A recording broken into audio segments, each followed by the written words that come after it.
Hi there, this is Carolyn Arnold, author of the Detective Madison Knight series. I'm here today to read an excerpt from Chapter 1 of Shades of Justice.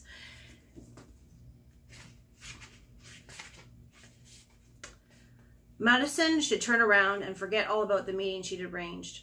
Only she couldn't. Her feet were frozen to the sidewalk, her body facing the hole-in-the-wall diner where her contact would be waiting inside. Her breath fogged in the chilly morning air, and tiny snowflakes clung to her lashes. The weathermen were calling for heavy snow squalls today, and given the threatening gray February sky, they might be right. She burrowed deeper into her coat and tucked her hands into its pockets as a gust of cold air whipped around her. Yet she still hesitated to go inside the warm diner. Once she laid out her plan to her contact, there'd be no turning back. She had to be crazy to even consider setting into motion what she intended. After all, it had only been a couple of months since Madison's poking around where she shouldn't have resulted in her and her sister being targeted by a Russian mafia hitman. Her sister had been kidnapped, and when Madison went to save her, they'd barely escaped with their lives. But here she was again, putting herself and loved ones at risk. She should just walk away, focus instead on the upcoming Saturday. 4 days away and counting. It would be Valentine's Day, but more importantly, her friend Cynthia's wedding. And Madison looked forward to being her maid of honor. Madison pulled her phone from a coat pocket and turned it to silent. She didn't want any distractions or for her partner, Terry Grant, to call about some case. Whatever it was, it could wait until she was finished here. She looked over her shoulder to the parking lot and her Mazda 3. A mere 30 steps, and she'd be in her car and able to drive the hell away from here. But she found herself moving toward the diner. A bell rang when she opened the door, and heat embraced her, making her face and hands tingle. A waitress behind the counter smiled at her and said, "Sit where you like, honey." Madison nodded. Patrons filled the window booths, and some sat on stools at the counter. She let her gaze travel over all of them until she found the person she was looking for.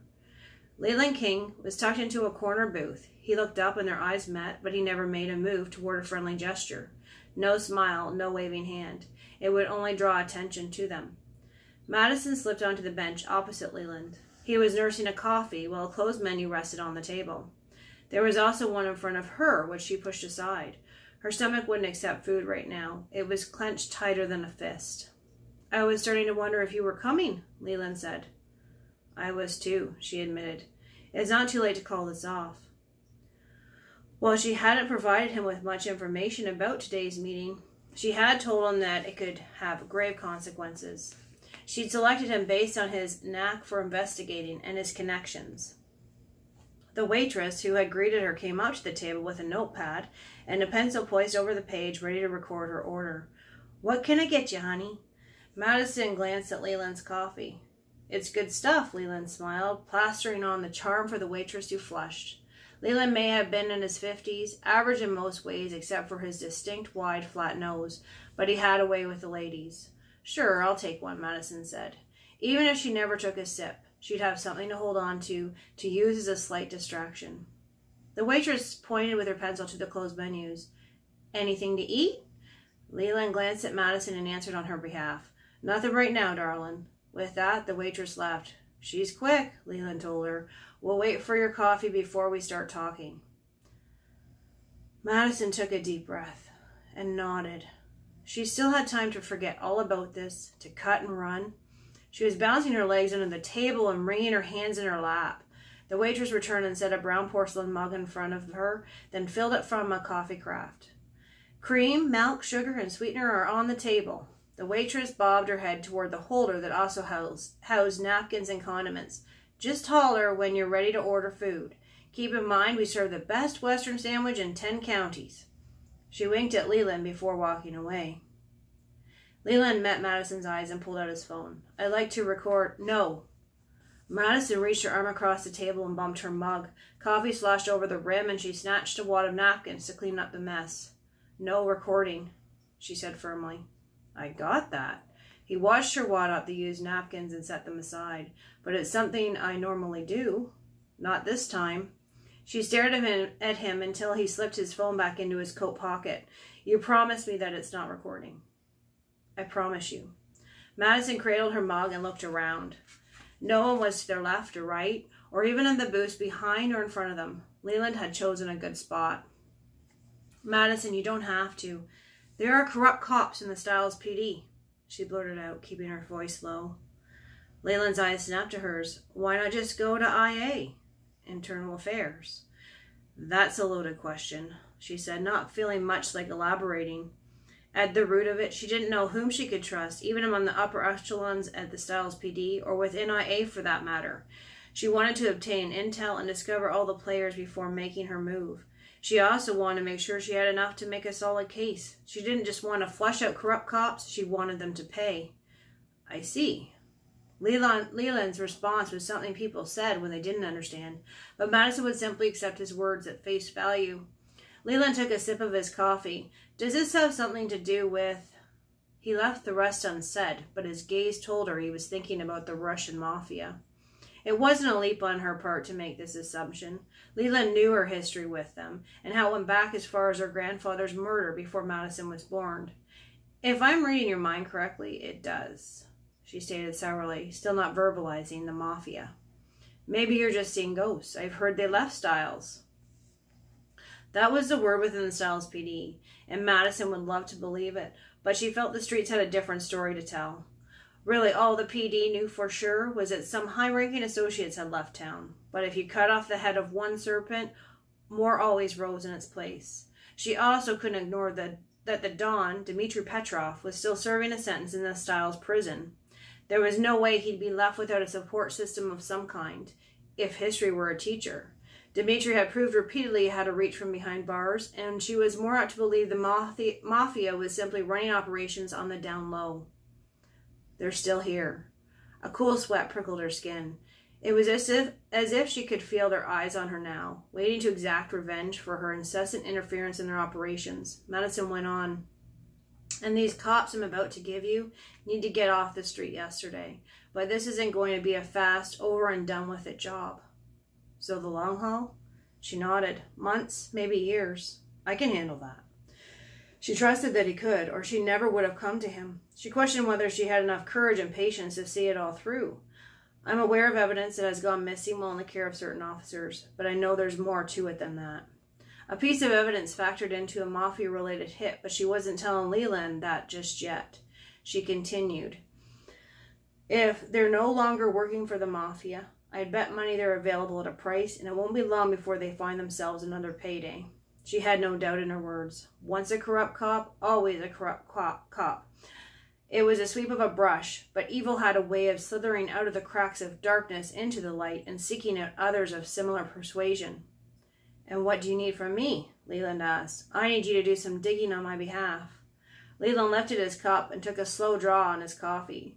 So I'd be doing you a favor. We'll be doing each other one, she countered. I can't go poking around without being found out by the brass. I can't infiltrate the lives of these officers because I know who I am. You have anonymity, some leeway. You know, without my saying so much in words, what's in it for you.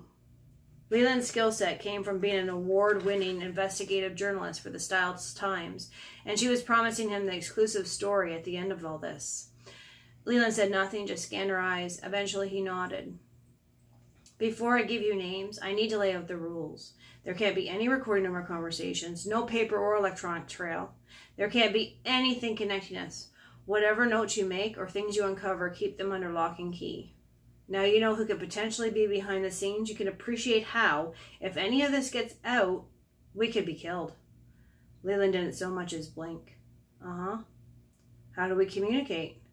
Madison pulled a burner phone from her coat pocket and handed it to him. I've got one too. I programmed my number into yours. This is the only way we can communicate from here on out. Leland checked the phone over and then tucked it away into the inner pocket of his coat. Silence settled into the space between them. The waitress came over. Have you decided? Leland scooped the menus off the table and handed them to the waitress. We'll just stick with coffee. The waitress grimaced briefly, appearing insulted, but recovered with a pressed lip smile before leaving again. Hopefully she's gone for a while this time, Leland said, turning back to Madison. Basically, you need me to dig up the dirt and be your eyes and ears. Yeah, and see how far this corruption goes. When I go to IA, I want solid evidence to back up my claims against them. I want them to pay for their crimes. Leland squared eye contact with her. Is there anything I can say to talk you out of this? No. The answer left her lips without thought, and she sat up taller, feeling confidence run through her. There was no way she could ignore what was going on. When she donned the badge, she'd vowed to protect and serve, and that's exactly what she intended to do, no matter the personal stakes, no matter the cost. Serving in law enforcement was a post of self-sacrifice. The people of the city put their lives in her hands, in those of the Styles PD, and she'd root out any cops who violated the very oath she held dear. Okay, how many are we talking about? Leland leaned across the table. A couple I'm quite sure about. There's probably more we'll uncover as we go along. I'll only be giving you one name today. Withholding from Leland would ensure he didn't just run off with the information he gathered. It would keep him tethered to her. It wasn't a matter of trust, but rather minimizing the possibility he'd be tempted to pursue matters on his own. And what name would that be? Leland asked. Madison pinched her eyes shut for a second. Once the name was out, the ball was in motion. Dustin Phelps. Leland tapped a finger to his left temple. It's in the vault. Do you have anything you want to start me off with besides a name? Well, he's a few years younger than me and holds the rank of officer. Leland smiled subtly. A few years younger. I should know what that is, but... Madison narrowed her eyes. He's 32, she said. He's married, has 2 kids, both of them in private school. Private school on a cop's salary? Uh-huh. My feelings on the matter, she said, thinking Phelps's money source was where she'd be looking first. I can't exactly go pull his financials and see what's going on there. Leave that with me. I could always speak with the people at the school and find out how much it costs. Again, I'd have done it, but I just can't have it getting back to him somehow. She hated giving something so relatively simple to someone else to take care of. Don't you worry. I have my ways of getting everything I need. Madison smiled. Why I came to you. Leland dipped his head. I also know that he has an aging mother who's in a nursing home, Madison continued. A really nice one. Think Club Med of retirement communities. Must be nice, Leland said. My mom's in a home and she gets excited when she gets Jell-O for dessert. With your salary, I think you could afford someplace nice. Oh, I've offered, but Mom's stubborn. Leland smiled with pride. I can dig around the nursing home angle. You mentioned he's married. Does his wife work? Madison shook her head. She's a stay-at-home mom. Oh, and they live in Deer Glen, she tagged on. Deer Glen was located in the north of the city and one of the most prestigious neighborhoods in Styles. Leland's mouth formed a no. I'd say this guy's certainly overextended unless he won the lottery, or they came into a sizable inheritance. Exactly. Something stinks. Now that her suspicions were out, it felt good to share the burden with someone else, and to know that Leland saw validity in her concerns felt even better. She hadn't told anyone else, not even Troy, and he was the man she loved and lived with and was raising a fur baby with. She'd especially kept Troy out of this loop. He was safer that way. So was Hershey, the chocolate lab, and she didn't need Troy talking her out of doing this, reminding her of the dangers involved with poking around. Her eyes went to a clock on the diner's wall. Just before 9 in the morning. She had to get to the station. She got up to leave and remembered the coffee. She reached into a pocket for some cash, but Leland stayed her hand. It's on me, he said, his brow furrowing. Just watch your back. You too. She left the diner. On one hand, it felt like a weight had been lifted. On the other, it felt like another had been added. I hope you enjoyed this reading today of Chapter 1 from Shades of Justice. Carolyn Arnold,